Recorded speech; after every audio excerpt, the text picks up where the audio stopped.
Refraction का क्या मतलब होता है ये आज के इस वीडियो में समझ लेते हैं। रिफ्रैक्शन और रिफ्लेक्शन दो वर्ड होते हैं, दोनों में थोड़ा सा फ़र्क होता है, दोनों मैं आपको समझा देता हूँ। रिफ्रैक्शन का मतलब होता है अपवर्तन और रिफ्लेक्शन का मतलब होता है परावर्तन।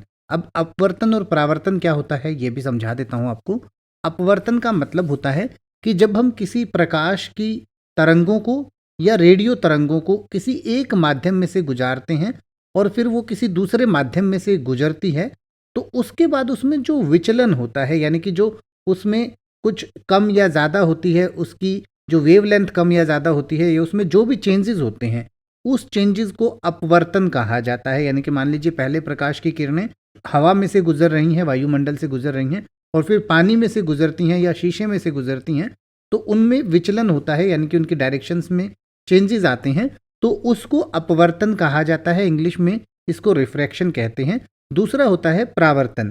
परावर्तन का मतलब होता है रिफ्लेक्शन। रिफ्लेक्शन का मतलब या परावर्तन का मतलब है कि कोई भी प्रकाश की या रेडियो तरंगें किसी चीज़ से टकराकर वापस मुड़ जाती हैं। यानी कि जैसे हम अपना चेहरा जब आईने में देखते हैं, तो जो प्रकाश की किरणें हैं वो उससे सरफेस से, आईने के सरफेस से टकराकर वापस हमारी तरफ आती हैं, तो उसको परावर्तन कहते हैं। यानी कि वापस जैसे सूरज की रोशनी किसी चीज़ पर टकराकर वापस आती है, जैसे चंद्रमा पर टकराकर पृथ्वी पर आती है, तो वो एक परावर्तन है।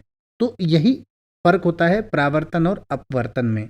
मतलब परावर्तन में चीज़ें टकराकर वापस आ जाएंगी, यानी कि तरंगे टकराकर वापस आ जाएंगी, जबकि रिफ्रैक्शन में तरंगों में विचलन होगा या उनकी जो डायरेक्शंस में कुछ बदलाव होगा, जब उनको एक मीडियम यानी एक माध्यम से दूसरे माध्यम में से गुजारा जाएगा। अब आप ऐसे ही किसी भी वर्ड का मतलब हिंदी और इंग्लिश में यूट्यूब पर सर्च कर सकते हैं। आपको मेरी वीडियो मिल जाएगी जिसमें आप बिना किसी फालतू बकवास के सीधा उस वर्ड का मतलब समझ पाएंगे। तो ऐसी ही वीडियोस को देखते रहने के लिए चैनल को सब्सक्राइब करें और बेल आइकन को प्रेस करें।